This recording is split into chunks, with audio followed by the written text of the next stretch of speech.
மட்டக்களப்பு புதுமுகத்துவாரம் புனித இக்னேசியஸ் வித்தியாலய ஆரம்ப பிரிவு மாணவர்களின் மாதிரி சந்தை இன்று வெள்ளிக்கிழமை 6/6/2025 பாடசாலை முன்றலில் இடம்பெற்றது.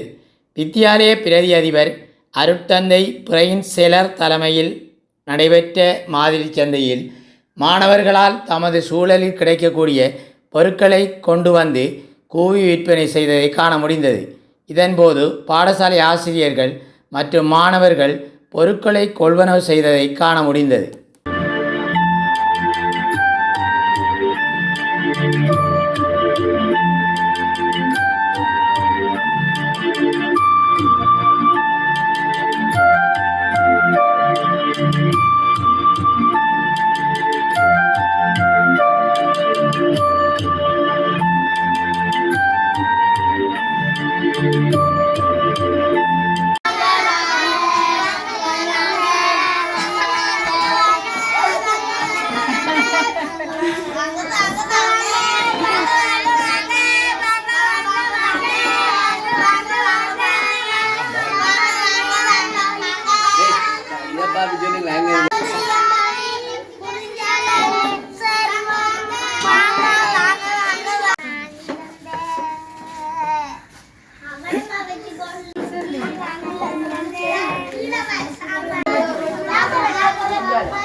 இல்ல